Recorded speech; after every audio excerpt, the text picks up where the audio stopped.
De la hacienda. ¿Qué significa eso? Que era como la casa central de este lugar llamado, que era la Hacienda La Parada. Van a observar muy bien y ya en boca les vamos a dar la explicación de por qué es importante hacer este tipo de comparaciones. ¿Todos saben lo que era una hacienda o tienen idea? ¿Alguna vez oyeron hablar de hacienda? Sí. ¿Quién no? Nunca en su vida.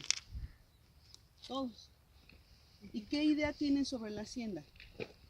¿Qué era una hacienda? Bueno, Un lugar de producción. pues un lugar de producción y donde trabajaban la tierra, Una casa de el trabajo. ganado, y pues así muchas cosas. Muy bien, ¿qué más?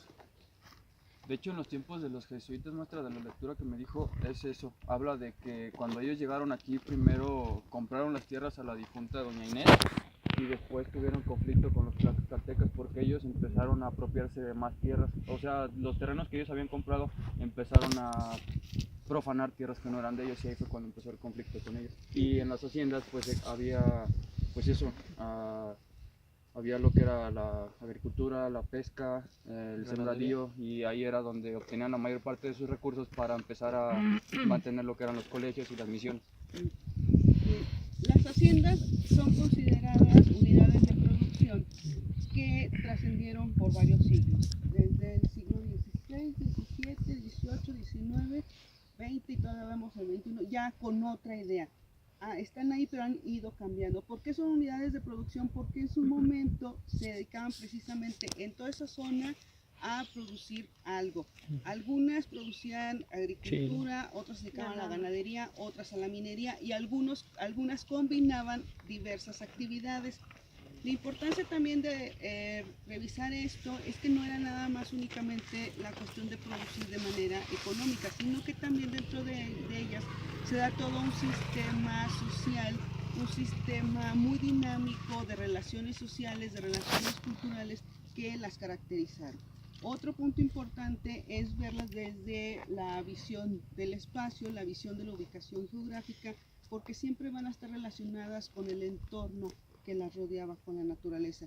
Aquí vemos que todavía está un río. Ese río fue muy importante para el establecimiento de esta hacienda. Las fechas de establecimiento, a qué se dedicaban, por qué fue importante y cómo esta va a ser diferente a la de Bocas es lo que nos van a explicar algunos de sus compañeros allá. ¿De acuerdo? Entonces, aquí vamos a hacer un breve recorrido, van a observar muy bien, es solamente observar si hay gente adentro, tal vez no podamos pasar, pero sí observen muy bien en qué consiste y cómo está haciendo. Sí. Bueno, desde luego que vamos a ver muchas cosas, jóvenes. Hay que leer lo que nos dice, por ejemplo, el paisaje.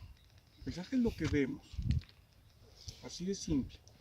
Esta es una definición simple del paisaje, ¿sí? En el ámbito geográfico, en el ámbito del entendimiento de la naturaleza, lo que vemos. ¿Qué estamos viendo? ¿Cómo se ha transformado ese paisaje? Desde luego no es el paisaje original, ya los paisajes originales ya no existen, ¿sí? Paisaje natural y paisaje cultural. Bueno, este es un paisaje cultural. Vamos a ver la hacienda, es una transformación de ese paisaje. Estamos sobre el cauce del río, aquí estaba el río, y vean la anchura del río, hasta dónde llegaba, ¿sí? Y simple y sencillamente, ¿por qué sabemos que aquí estaba el río? ¿Alguien me lo puede decir? Por la arena. Por las rocas, no son piedras, son rocas, ¿sí? Primero, el lenguaje, tengan ya mucho cuidado, ¿sí? Son rocas, la cantidad de piedras, el redondeo de la roca, ¿sí? Es lo que nos va a indicar que esto era un río. Pero, ¿qué nos indica la hacienda? Hay una sociedad jerarquizada, el casco de la hacienda, una sociedad jerarquizada. ¿Quiénes ocupaban ese lugar? Los dueños. Lógicamente los dueños. Y entonces, ahí hay una forma de estructura social. Es como en el espacio prehispánico, quienes ocupaban o quienes llegaban o quienes accedían a la cima de la pirámide. Los Los sacerdotes. sacerdotes. Entonces, el hecho de existir una pirámide se traduce también en una cuestión social, implica eso. Pues hay que saber, ¿sí? Hay que saber leer. Vamos a ver las dimensiones de la hacienda. del casco. Entonces, tan solo con ver esas dimensiones, vamos a ver qué importancia tenía esta hacienda. ¿Sí? Ustedes observan, alrededor hay montañas, ¿sí? Y aquí hay un relieve plano, están cultivos todavía, está un río, entonces debió de haber sido una hacienda sumamente productiva, ¿sí? Pero sumamente productiva. ¿Y a dónde iban esos productos? ¿Era la hacienda solamente la que consumía? No. Entonces, ¿a dónde iba? ¿A dónde podía ir? ¿A dónde? ¿A la capital de dónde? A la capital de San Luis, muy bien. ¿A dónde más? Pues hacia otras haciendas o Hacia otras haciendas. A los trabajadores, a los que trabajaban ahí. a la raya se llamaba, ¿A dónde? a la tienda de raya. A las tiendas de raya. Bueno, ¿a dónde más? Municipio Al cerca. extranjero era difícil la exportación. ¿Sí? No se descarta, pero era complicada. Eran centros mineros, San Luis Potosí, ¿sí? San Pedro o Zacatecas. Los centros mineros por lo general no son productores de alimentos, pero consumen muchísimo alimento. Y entonces surgen este tipo de unidades de producción a lo largo de los centros mineros, ¿sí? Las haciendas. Todo el centro de México está atestado de haciendas y hay diferentes haciendas, como lo ha comentado la doctora, ¿sí? Hay haciendas de beneficio en donde el mineral que sale de la hacienda se va a purificar ahí, ¿sí? Y deben de ser unas haciendas más cochinas que nada, ecológicamente hablando, ¿verdad? ¿Sí? ¿Por qué? Porque ahí se purificaba no es la palabra correcta desde luego, el mineral. Tiene una hacienda de beneficio aquí en San Luis, no conozco exactamente. Real de 14, las haciendas de beneficio, ¿sí? Para la plata, por ejemplo, ¿sí? Bueno, ese tipo de unidades de producción se dice que, bueno, es todo un mito, que no servían, que no eran factibles, ¿no? Sí, parece que los estudios han dicho que sí eran muy productivas y hay una organización interna muy estructurada, ¿sí? Esto es un modelo, digamos, hispano y luego después México decimonónico del siglo XIX y principios del XX, la Revolución Mexicana y luego se reparte la tierra. El modelo norteamericano no es en base a haciendas, no es con base en haciendas, es propiedad privada, pequeña propiedad, es otro modelo y es una gran diferencia que tenemos, ¿sí? La cultura, la forma de repartición de tierra, la propiedad, el modelo norteamericano y el modelo español o el modelo inglés. Esa es una bastante diferencia. Las grandes propiedades quizá, ¿sí? El papel de la iglesia, lo que mencionaron hace un momento, los jesuitas, los propietarios, y muchos ocasionaron problemas. ¿Por qué? Porque grandes propiedades y no se trabajaban, ¿sí?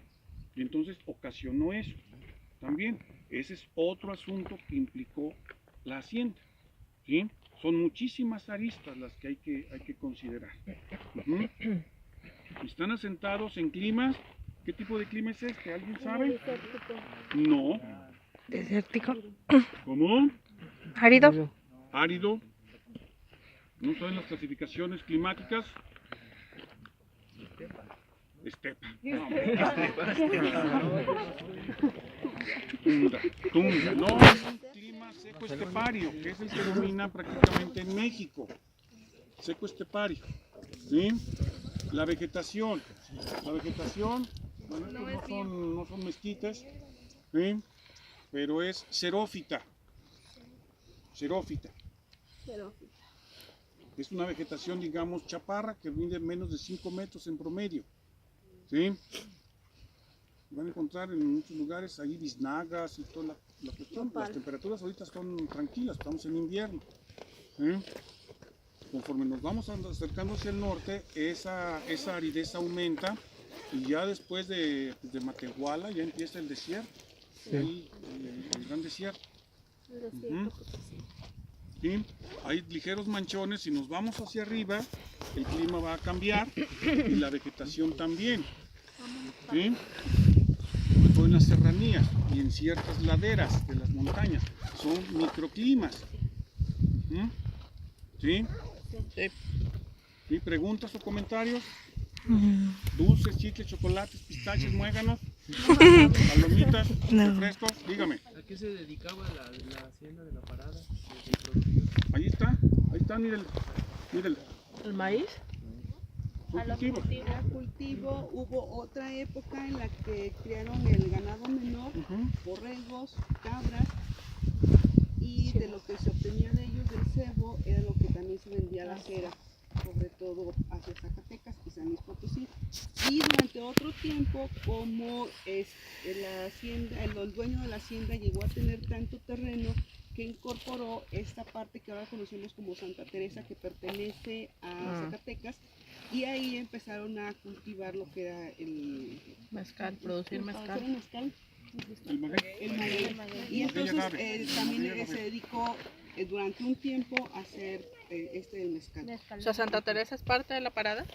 En un tiempo fue, Ah, ahorita ya no, ah. pero Ya un es de tiempo fue. Zacatecas, ¿no? Y eso también es importante, los dueños de las haciendas no era un dueño, tenía una hacienda, no, había familias que tenían varias haciendas. Entonces a veces no vivían en una hacienda determinada, vivían en San Luis Potosí, y quienes se encargaban de la hacienda eran los mayordomos. De lo que nos habló el doctor Delgado, de esa jerarquización social, era el dueño, y cuando el dueño tenía muchas otras haciendas y vivía en otro lado, el responsable era el mayordomo, siempre era como el principal.